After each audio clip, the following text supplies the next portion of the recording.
গত দুদিন ধরে বামপক্ষ বলে একটি ফেসবুক পেজ থেকে একটি ভিডিও ভাইরাল করা হচ্ছে, যেখানে উত্তরপাড়ার বিজেপি প্রার্থী দীপাঞ্জন চক্রবর্তীকে ব্যক্তি আক্রমণ করা হয়েছে।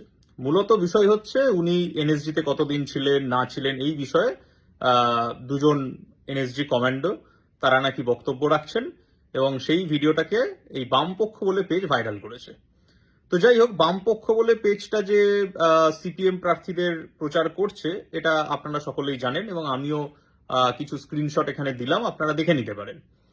আমার মূল প্রশ্ন হচ্ছে যে যারা দুজন বলছে এরা কারা? তো এনারা যখন নিজেদেরকে এনএসজি কমান্ডো বলে দাবি করছেন, তো আমি ওনাদেরকে কোনো ব্যক্তি আক্রমণ বা ওনাদের সম্পর্কে একটা কথাও বলতে চাই না।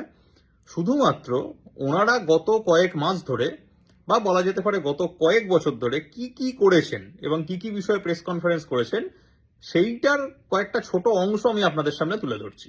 আপনারা দয়া করে এই দুইজন ব্যক্তি যারা দীপাঞ্জন চক্রবর্তীকে আক্রমণ করছেন তাদের বিগত কয়েক বছরের কিছু প্রেস কনফারেন্স বা কিছু বক্তব্য আপনাদের সামনে রাখছি।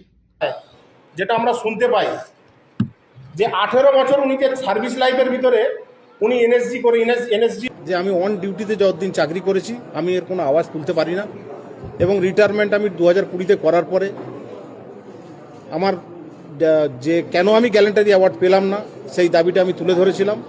উনি হচ্ছে ওই মেম্বার আমাদের কমিটিতে আছে, তাকে যদি এইভাবে করা হয় তাহলে সাধারণ নাগরিকের কি হাল হতে পারে? দেখুন, সর্বপ্রথম বলে আমাদের যে প্রেস কনফারেন্স ছিল না, এটা হচ্ছে ডিলেট হওয়ার নাগরিকত্ব যারা আছে তাদেরকে ফিরিয়ে দেওয়া হয়। সেটা কিছু বহিরাগত পলিটিক্যাল পার্টি। শুভেন্দুকে প্রশ্ন করুন, নাই তো আমার কাছে পেপারস আছে, নিয়ে যান যে সেনাবাহিনীতে 24 বছর চাকরি করে, প্যারামিলিটারি 24 বছর চাকরি করে তাকে ডিলেট করা, এর জবাব কে দেবে? শুভেন্দু অধিকারী দেবে?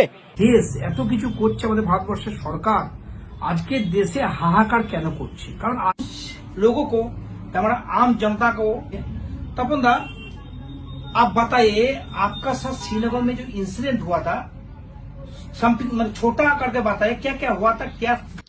আপনারা দেখতে পেলেন এই দুই কমান্ডো যারা দীপাঞ্জন চক্রবর্তীকে আক্রমণ করেছে তারা কিন্তু এই এসআইআর প্রসেসের বিরোধিতা করেছে, তারা সিএ এনআরসি এইসব উল্টোপাল্টা বলে মানুষকে বোঝানোর চেষ্টা করেছে, তারা একাধিকবার দেশের কেন্দ্রীয় সরকারের বিরুদ্ধে তোপ দেখেছে এবং আমি খুব সম্মানের সাথেই বলছি এনাদের মধ্যে একজন কেন কোনো পুরস্কার পাননি সেই বিষয়েও ওনারা প্রেস কনফারেন্স করেছে।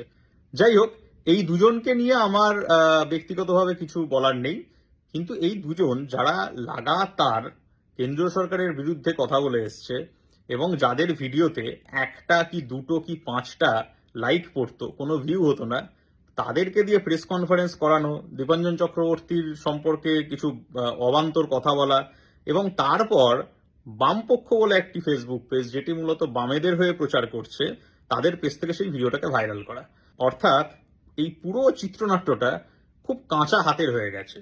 মানে বামেরা বোধহয় এখনো মনে করছে এটা 1977 সাল, যেমনটা তারা বিভিন্ন পোস্টারে মারছে, তো তারা বোধহয় ভুলে গেছে যে এটা হচ্ছে 2026 সাল।